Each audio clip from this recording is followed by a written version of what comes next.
She slammed open the door like a storm and dared to demand back the very sons she had abandoned years ago, leaving them sleeping in their cribs without a single tear. The father froze, fury boiling in his chest, because this wasn't just an unwelcome visit, it was betrayal sharpened into a weapon. After 8 years of silence, she came not with love but with threats, her voice dripping with entitlement.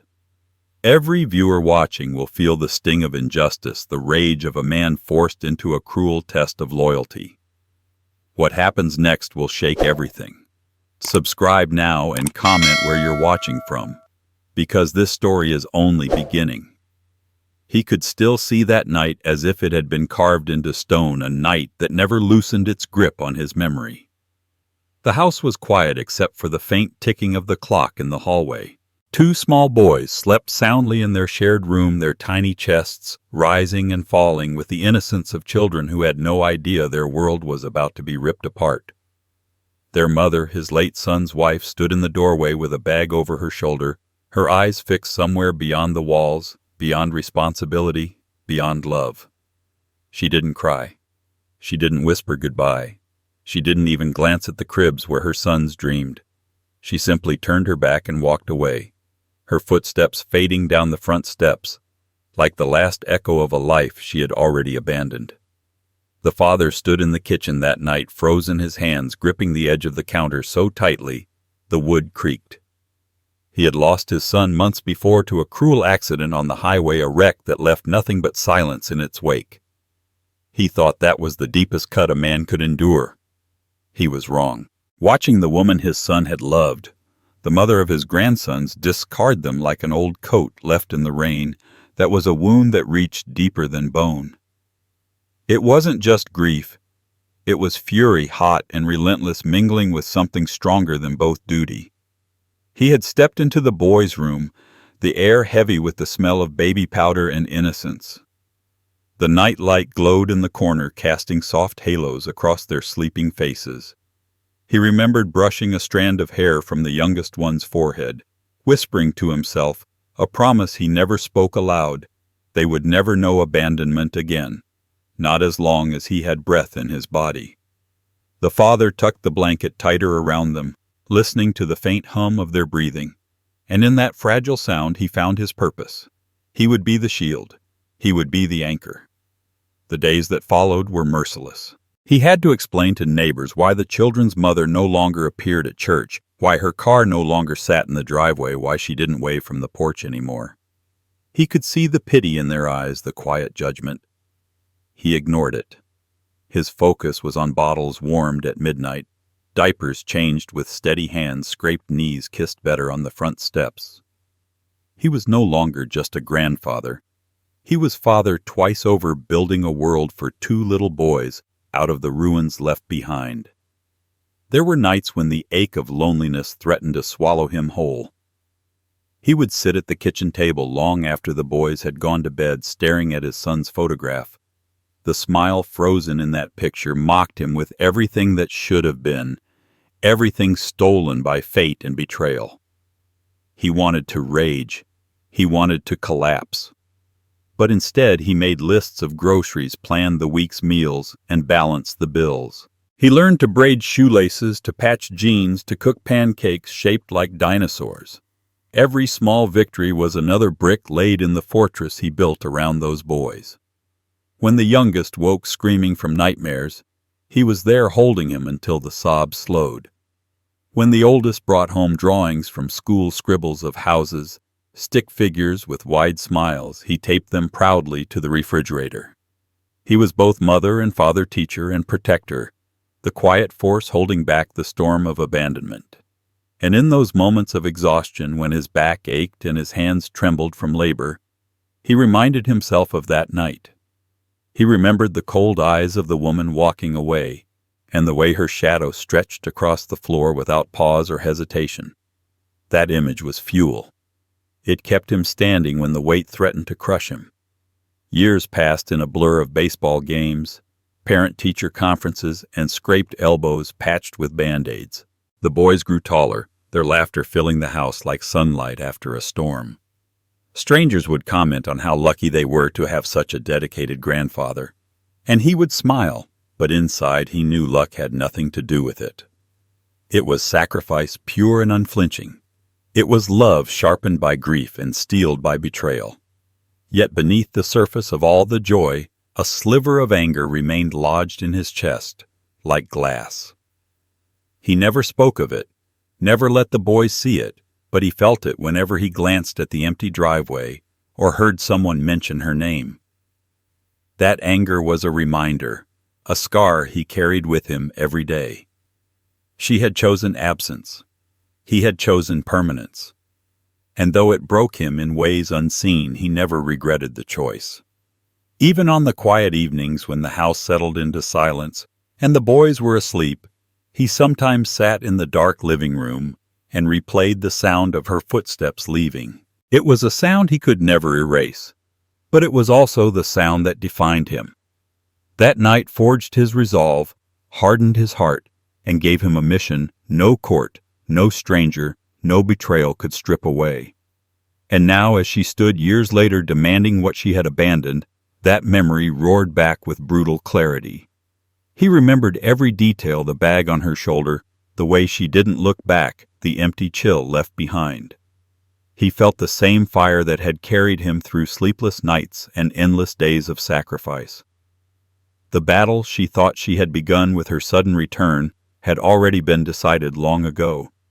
She just didn't know it yet, because a man who has raised children in the shadow of abandonment is not a man you can threaten. He is a man carved from loss, sharpened by betrayal, and bound by promises stronger than blood. She had walked away into the night without a backward glance, and that decision had sealed her fate.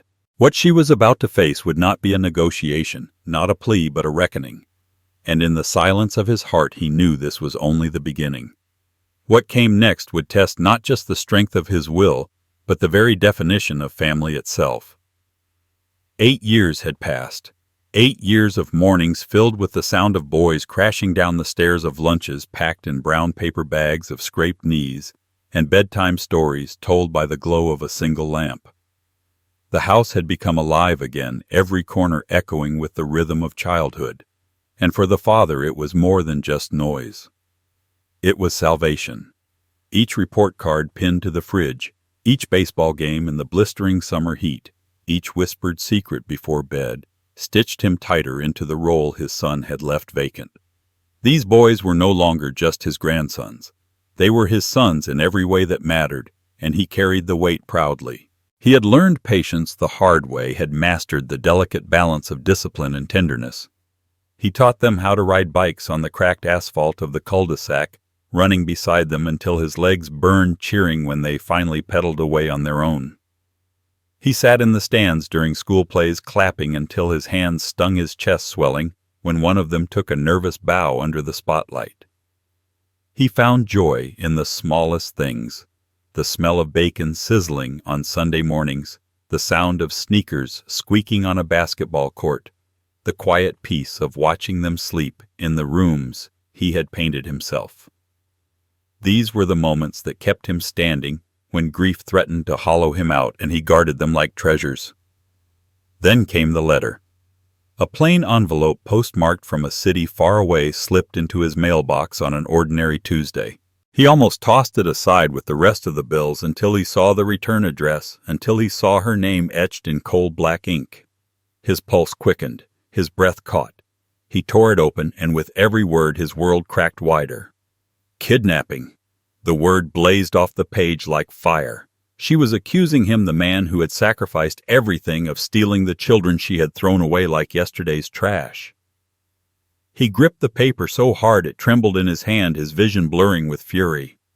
He sank into his chair, staring at the letter until the lines danced. Kidnapping. The audacity of it made his blood roar in his ears.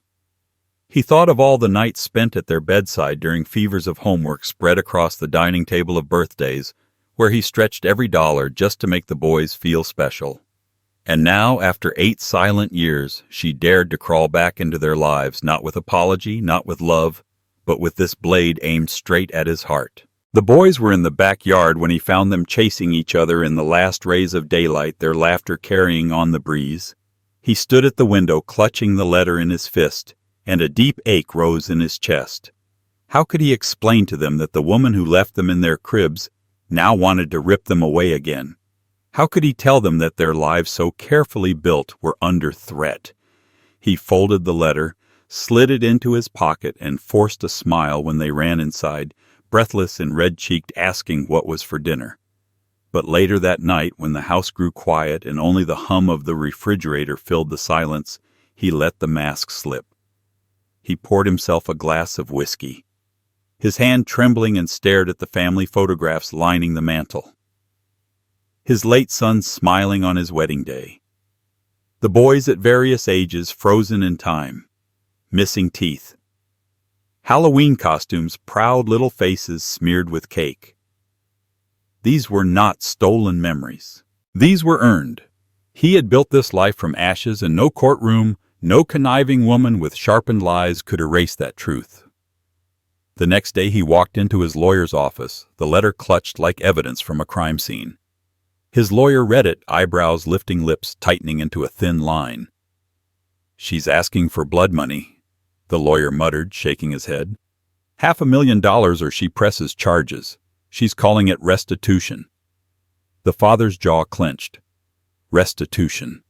As if love and sacrifice could be bought, as if years of devotion could be priced and sold. He leaned forward, his voice low but steady.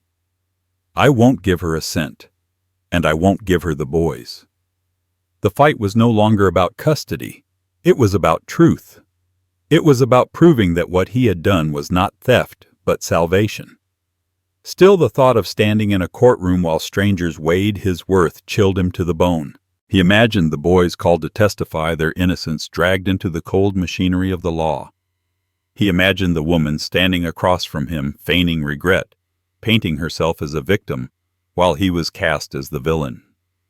Rage coursed through him, but beneath it was fear, sharp and unrelenting. That night he watched the boys, sleeping, their faces soft, their breaths even. He remembered the first time they called him Dad by accident, how the word had slipped out naturally, unforced, and how he had fought tears because it was both gift and wound. He thought of the sacrifices made quietly over the years, the overtime shifts, the missed vacations, the friends who drifted away because he was always busy raising children. None of it mattered now to anyone but him and the boys. To the rest of the world, it could all be twisted into something sinister.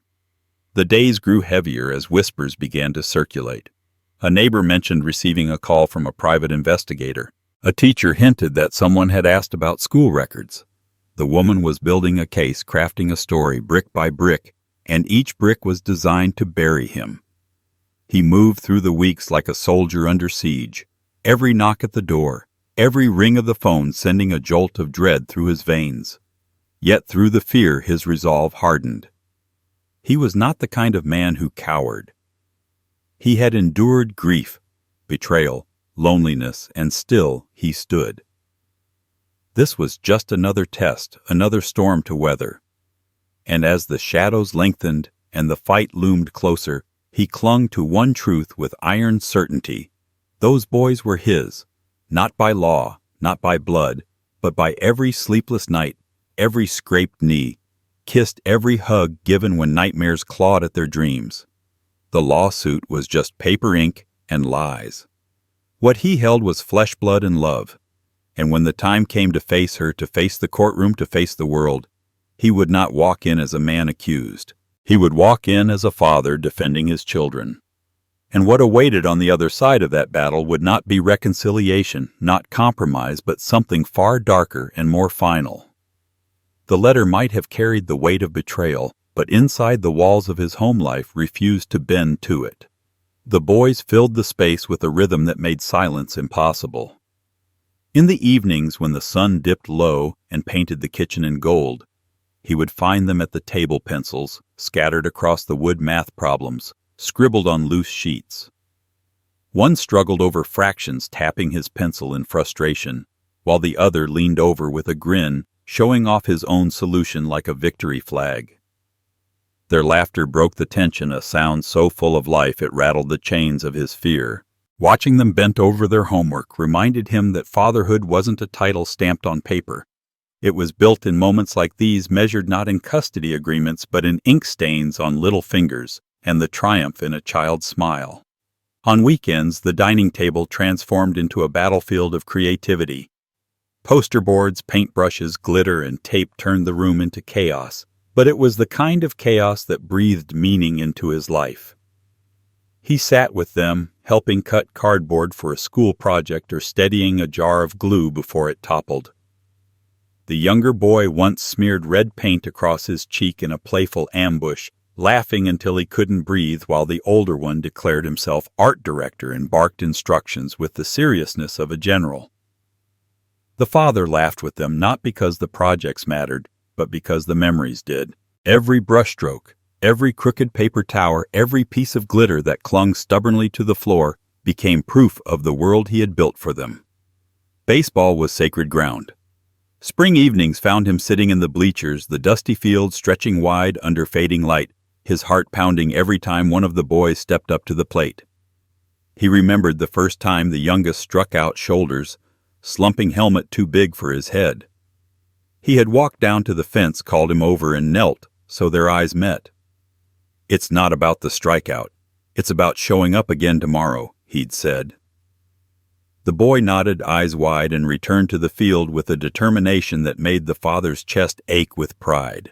Years later, when the older one hit his first home run, the ball sailing beyond the outfield fence, he cheered louder than anyone, his voice breaking tears, stinging his eyes as he watched his boy round the bases with a grin that split the night in two. These ordinary moments were his armor. They reminded him that love wasn't an abstract concept, but something proven again and again in sweat, in laughter, in shared meals, and scraped knees. Every evening when the boys rushed to him with stories from school, their words tumbling over each other, he listened like a man starved, storing their voices in the vault of his memory.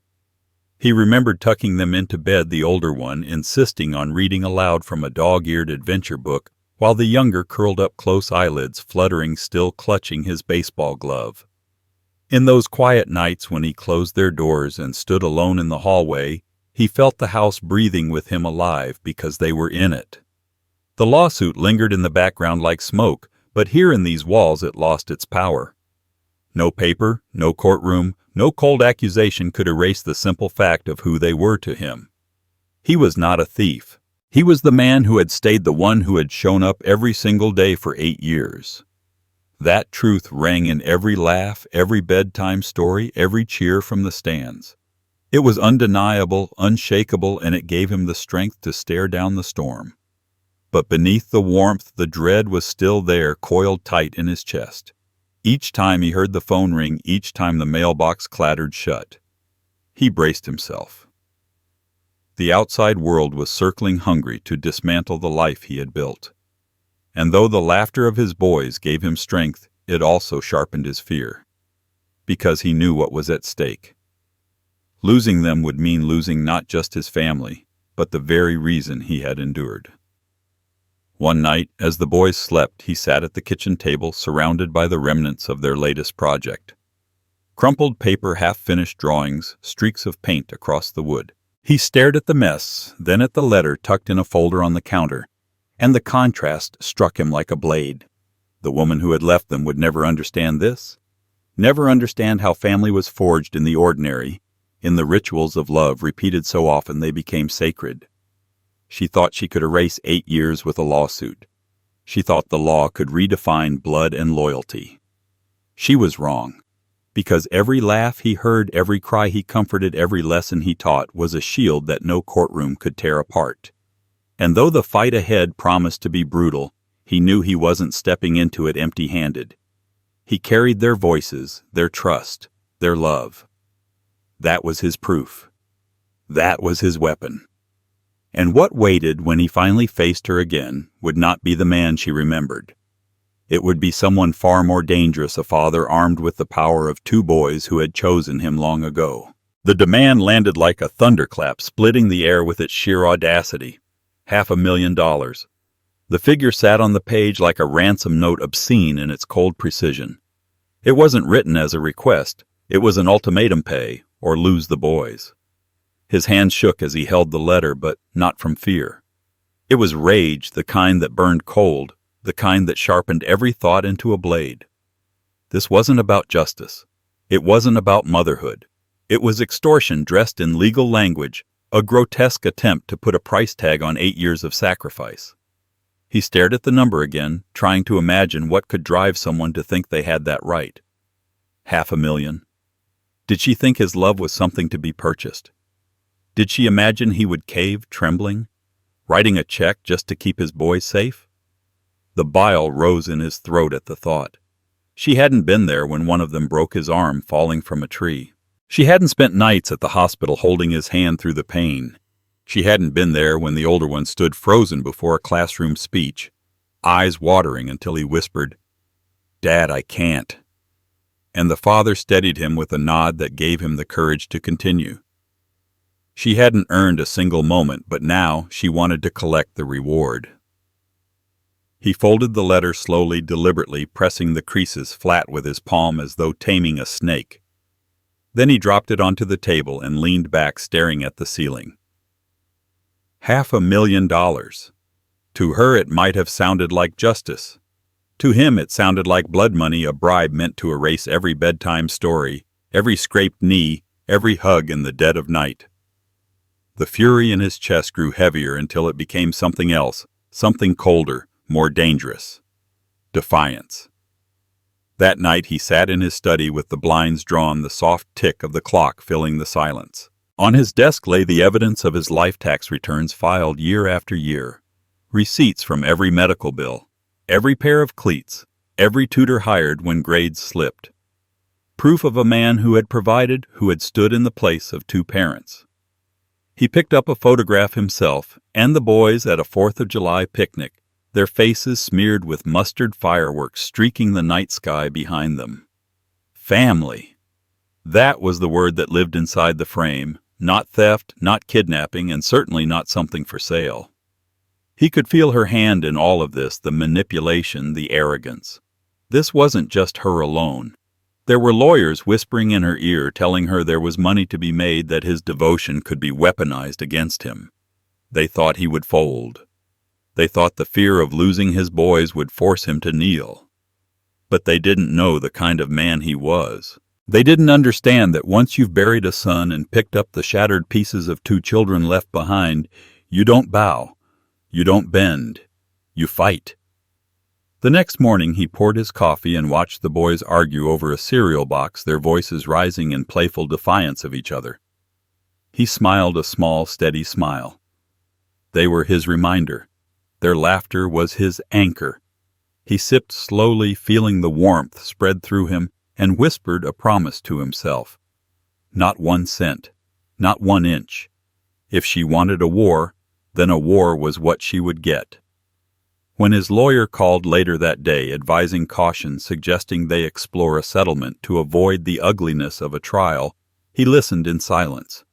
Then he cut through the lawyer's words with the clarity of a blade. "Tell her no. Tell her we're not paying a dime." The line went quiet. He knew the lawyer thought it was reckless, but this wasn't a game of negotiations. This was about principle. This was about the truth. That evening he sat in the bleachers at another baseball game, the cool air biting at his skin as he watched the youngest run the bases. The boy stumbled, nearly tripped, but picked himself up and kept running until he slid into home dust rising around him like smoke.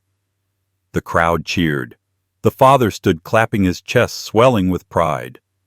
In that moment he thought of the ultimatum again. $500,000. He laughed under his breath, a low, bitter laugh. The woman who had walked away could never understand what he had just witnessed, that determination, that grit, that refusal to give up. That was family. That was blood. That was love. And you couldn't buy it. Back home the house was quiet once the boys had gone to bed. He walked through the hallway, pausing to straighten a crooked frame.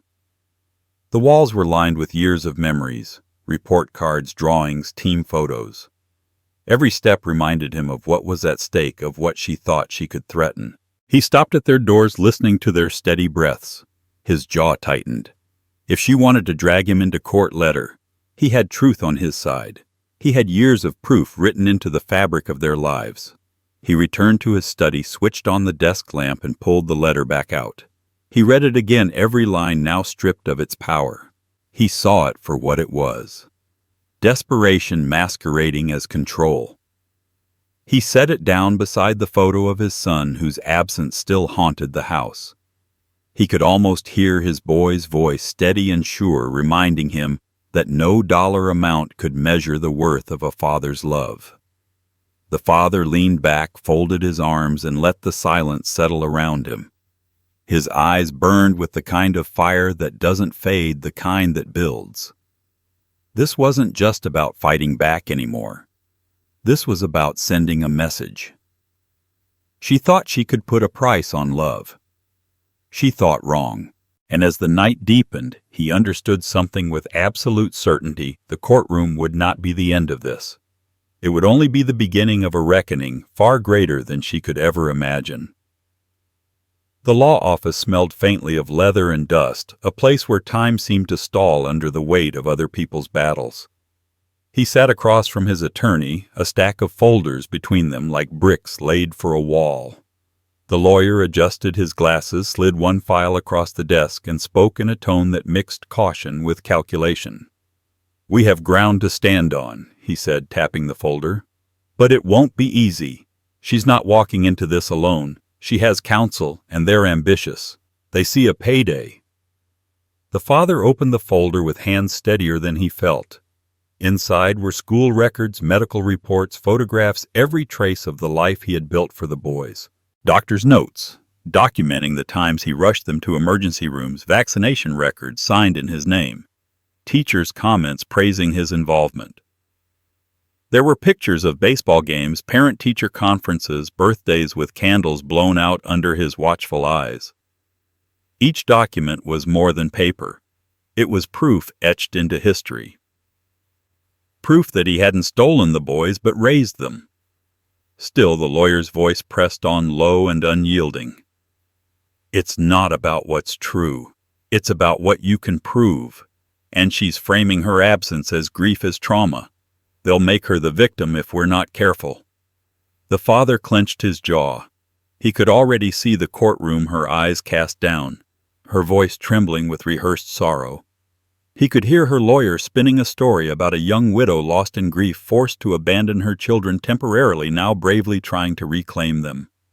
The thought made his blood boil. He wanted to shout, to tell the lawyer that absence is not grief. Abandonment is not trauma, it's choice. But he stayed silent because outrage didn't win cases. Evidence did. The lawyer leaned forward, steepling his fingers.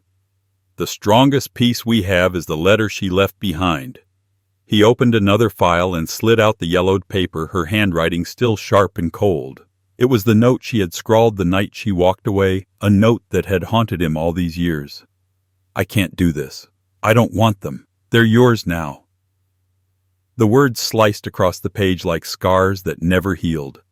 The father stared at it, the old fury returning, but this time it came with something else: hope. That letter wasn't just a reminder of betrayal. It was proof. Undeniable. Unforgivable. Proof that she had surrendered her role long ago.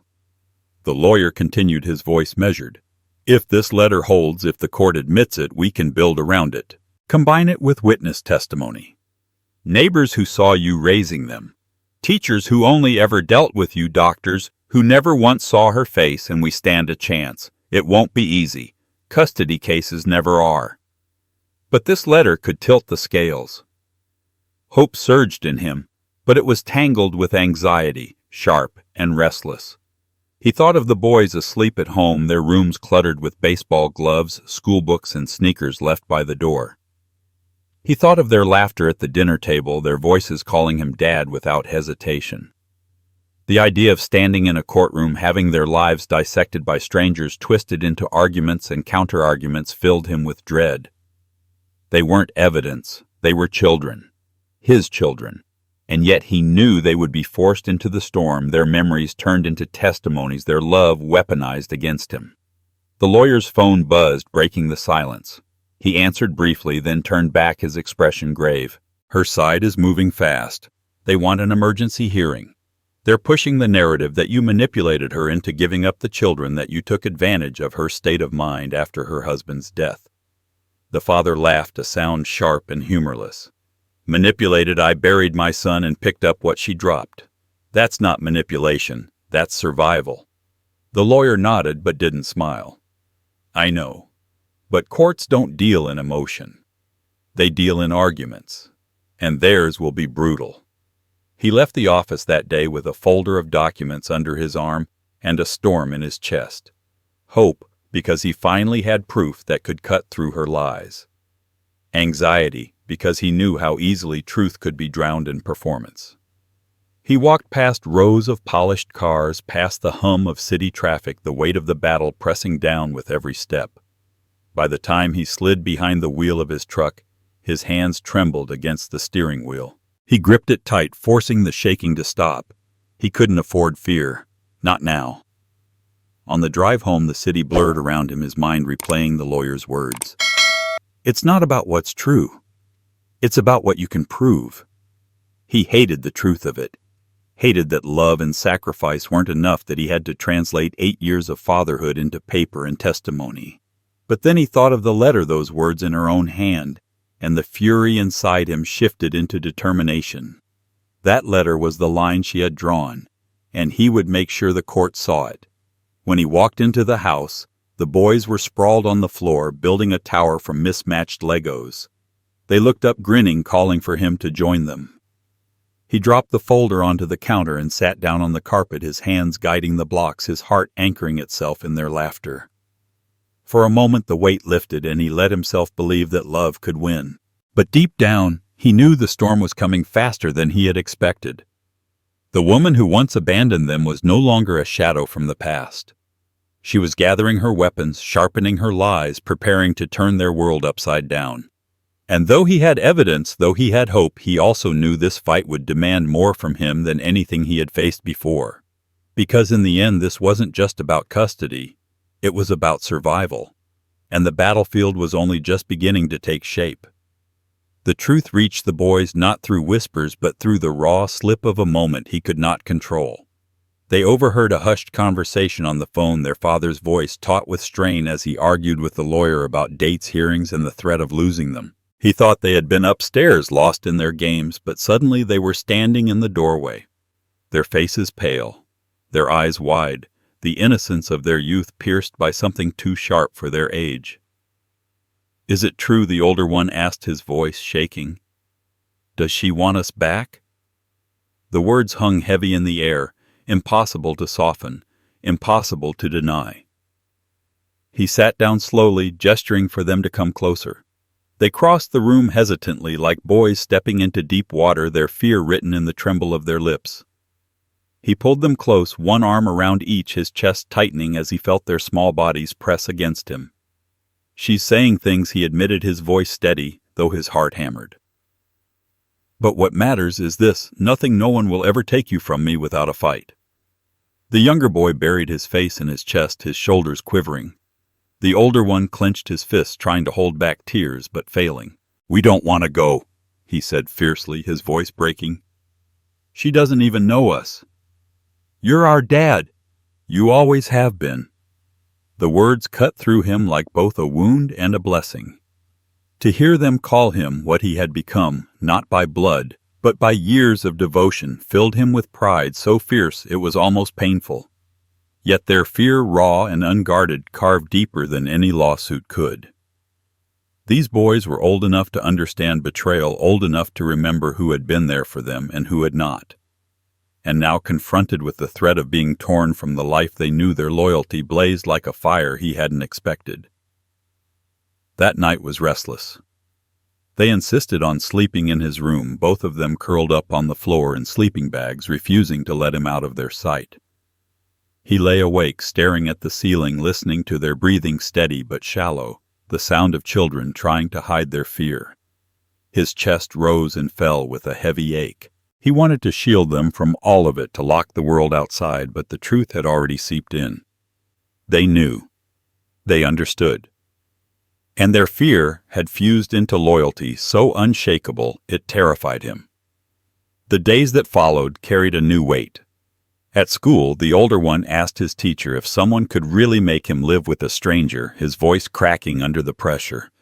The younger clung to his arm during pickup, asking each afternoon, "You'll be here tomorrow, right? You'll come." Each question was a knife. Each glance a reminder that the storm he was fighting was no longer his alone. They were in it with him, unwilling participants dragged into a war they never asked for. One evening as they sat at the dinner table, the older boy slammed down his fork. "Why does she even want us now?" His voice was sharp, angrier than his years should allow. "She didn't care before. She left." His younger brother nodded, tears sliding down his cheeks. "She doesn't love us.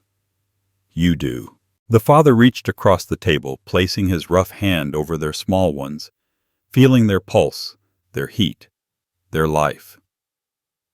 "You're right," he said quietly. "And that's why I will never stop fighting. Because love isn't just words, it's everything we've lived through together." The boys didn't smile. Their faces remained set, their eyes still clouded with fear. But there was a flicker of relief, a spark of trust, and he clung to it. Because that trust was the only thing keeping him from drowning in the weight of the battle ahead. One Saturday they were at the park, a place that usually rang with nothing but laughter and the crack of a baseball bat. This time the game was different. The younger boy struck out and dropped the bat, but instead of sulking he turned and shouted, "At least my dad's here to watch me." The words rang across the field, drawing stares, but the boy didn't care. He looked straight at him, chest heaving, his loyalty declared for everyone to hear. The father's throat tightened. Pride surged, but so did the cold realization that the children were now carrying the fight as much as he was. He tried to protect them from the details, but the boys weren't blind.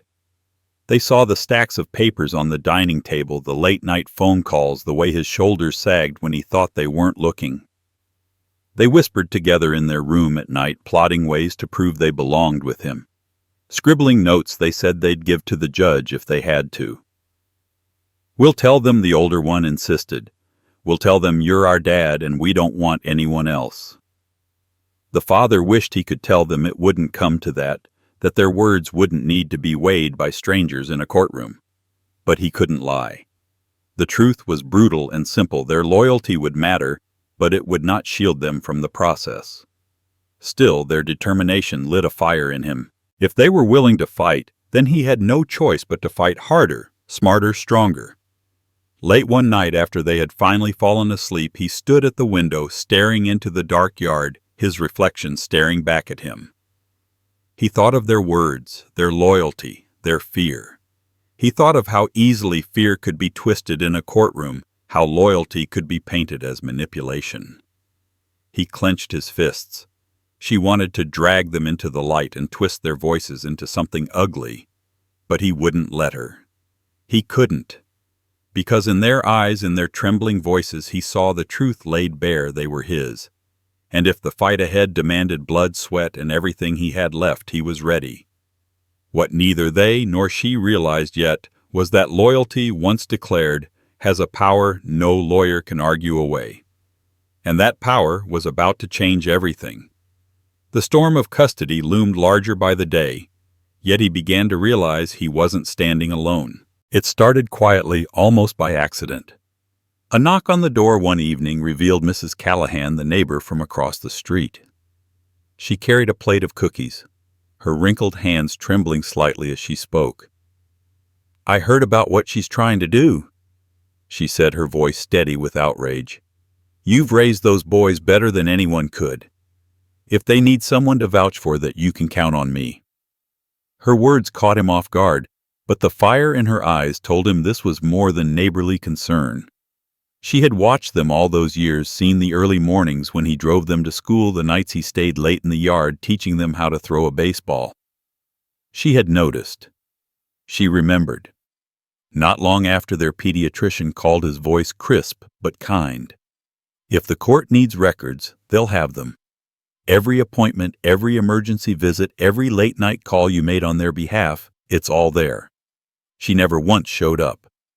I'll make that clear." The father leaned against the counter, the weight on his shoulders lifting just slightly.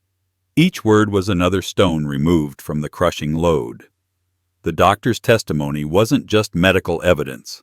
It was a chronicle of devotion proof written in prescriptions and checkups that he had been there without fail. Then came the school principal, a woman who had watched the boys grow year by year. She met him in her office, stacks of attendance sheets and report cards spread across the desk. "We'll testify," she said firmly. "Every teacher knows who's been raising them. Every science fair, every parent conference, you were there." She wasn't. She slid a folder toward him, her eyes fierce with conviction. Inside were letters from teachers, each one recounting the times he had shown up, supported, encouraged. "You don't need to worry," she added. "They may try to paint you as a kidnapper, but we'll show the truth. You're their father in every way that matters." One by one, voices began to rise. Parents from the boys' baseball team stopped him in the parking lot after practice, shaking his hand, offering to write statements about how he never missed a game, how he cheered louder than anyone else in the stands. The cashier at the grocery store remembered the countless times he came in late at night buying school supplies, medicine, birthday cakes. Even the mailman who had delivered envelopes year after year spoke up. "I saw those boys grow up on your watch," he said. "I'll tell anyone who asks." It was overwhelming, the tide of support. He hadn't realized how much people noticed how his quiet sacrifices had rippled beyond the walls of his home. For years, he had believed his struggles were invisible, that the long nights, the tired mornings, the endless balancing of bills and responsibilities went unseen. But now, in the face of her accusations, the truth came flooding out. His life had been watched, his devotion witnessed, and his role acknowledged by a chorus stronger than any single voice. At first he struggled to accept it. He wasn't used to leaning on others. Pride had always pushed him to stand alone, to carry the burden without complaint. But now he saw that his fight wasn't just his own anymore. The community had claimed it too, each person adding their testimony like armor around him and the boys. For every lie she tried to spin, there would be a counterweight of truth. For every accusation, there would be proof of love. The boys noticed it too.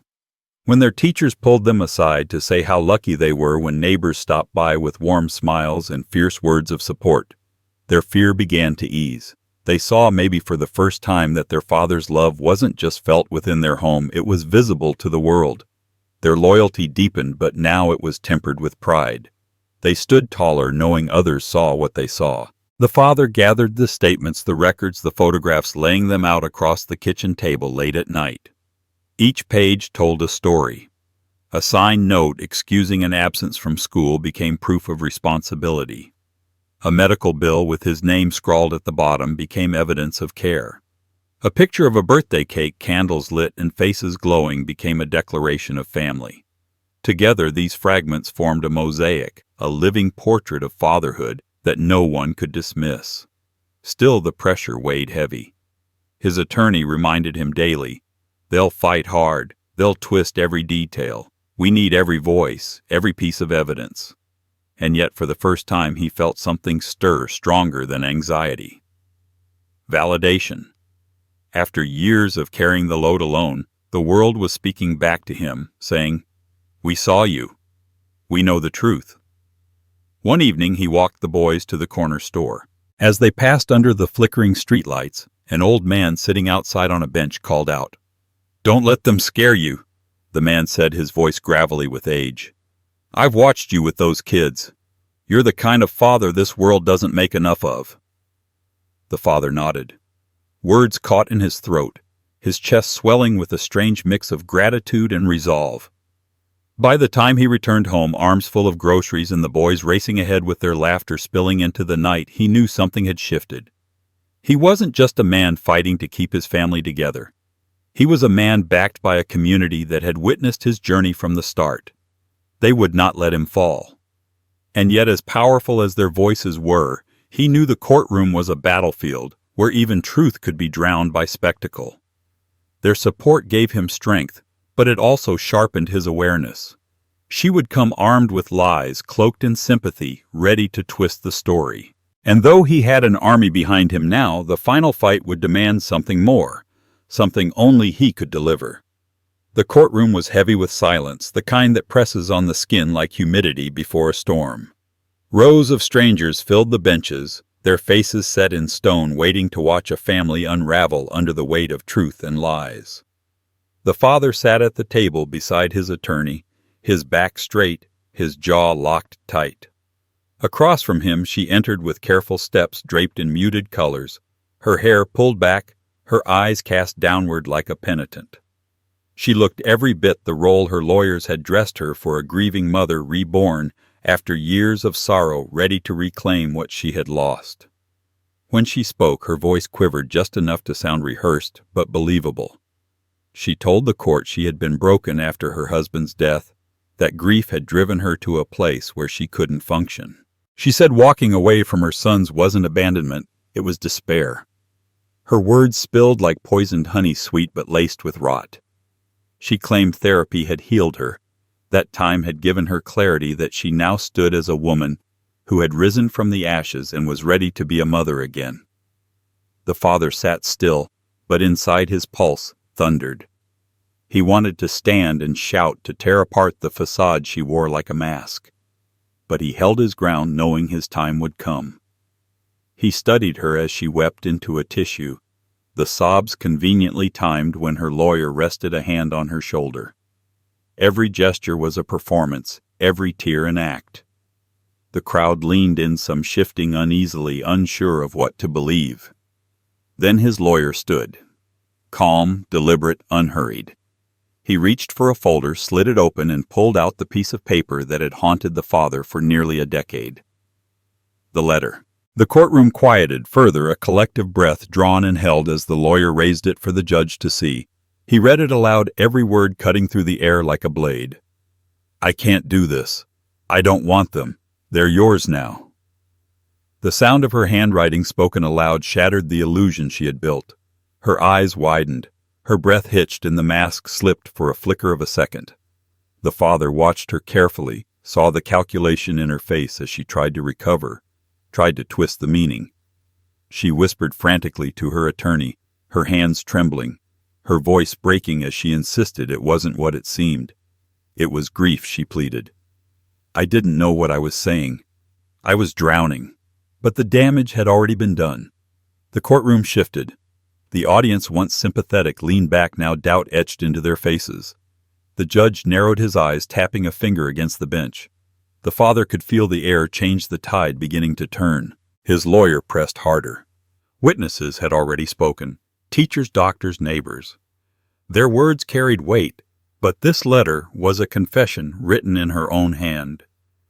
There was no twisting it into something noble, no painting it as temporary. It was abandonment, cold and deliberate, captured in ink. The father's eyes never left her as her story unraveled. He thought of the nights he had held the boys through fevers, the mornings he had walked them to school, the birthdays celebrated without her face in sight. Every moment of sacrifice burned inside him as vindication now. She had walked away. He had stayed. And the truth was written on the page between them.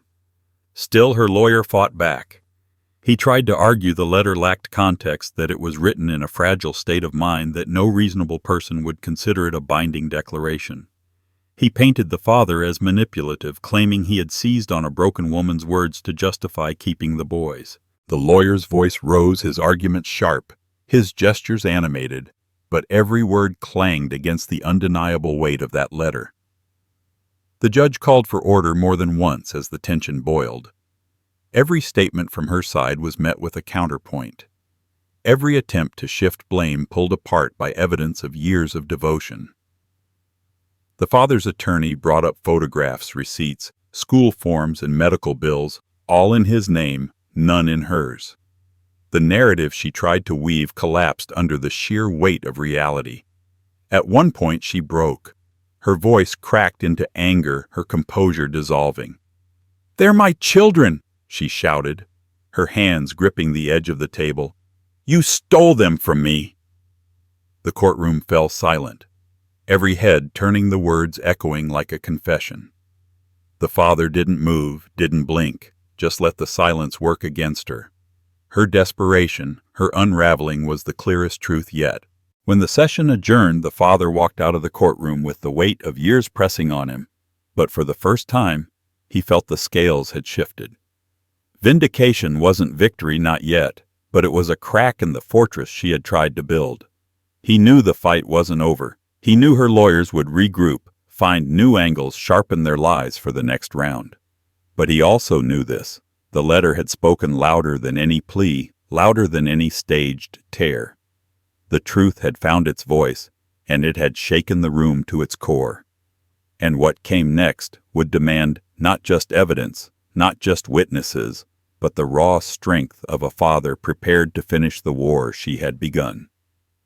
The final day of the hearing arrived with the weight of destiny pressing down on every soul in the room. The air was thick, saturated with anticipation, every shuffle of paper or scrape of a chair echoing like thunder. The father sat at the table, his hands clasped, his gaze locked forward. He had weathered weeks of testimony, endured her tears and lies, heard every accusation spun into polished rhetoric, but he remained unbroken. Across the aisle she looked fragile yet determined. Her lawyers whispering furiously, their files stacked like weapons. They had thrown everything at him, grief manipulation, even claims of mental cruelty, but nothing had pierced the armor of truth. The judge's voice filled the chamber, calm but heavy, reminding everyone that the law was not about vengeance but about the welfare of the children. That word, children, carried more weight than any statute, more than any precedent. The father listened silent, his chest tight, because he knew this was not about him. It was about two boys whose futures hung on a decision made by strangers in robes. Then came the moment that changed everything. The judge asked to hear directly from the children. Gasps rippled through the courtroom, and the father's heart clenched. He wanted to shield them, to keep them from the cold glare of the fight, but there was no avoiding it now. The bailiff opened the door, and the boys walked in, their small frames dwarfed by the solemnity of the chamber. They looked nervous, glancing first at him, then at the judge. The older one spoke first, his voice wavering but clear. "He's our dad," he said, pointing to the man who had raised him. "He's the one who stayed. He's the one who takes care of us. We don't want to go anywhere else." The room went still, every syllable hanging in the air like a verdict of its own. The younger boy followed, tears streaking his cheeks, but his voice steady. "She left us. He didn't. We want to stay with him." Those words cut through every argument, every legal maneuver. No polished statement from her lawyer could match the raw truth spoken from the mouths of children who had lived the story. The judge leaned back, his expression unreadable, but the silence that followed was louder than any gavel. The father felt tears sting his eyes, but he kept them contained. He couldn't falter now. He sat taller, his hands steady, while the woman across from him shifted uncomfortably, her mask cracking as her son's loyalty exposed the hollow core of her case. She tried to speak, to insist they were too young to understand, but the judge silenced her with a raised hand. "They understand more than most," he said firmly. The final ruling was not immediate, but the tide was clear. The judge cited the years of evidence, the testimony from neighbors, doctors, and teachers. He acknowledged the letter she had written, the abandonment etched in her own words. But above all, he noted the voices of the children, their unwavering clarity, their choice to remain with the man who had been their true parent. Family. The judge said, his voice resonant, is not determined by biology alone. It is determined by love, sacrifice, and presence. These boys have spoken, and their voices carry weight. The gavel came down, and with it the storm broke.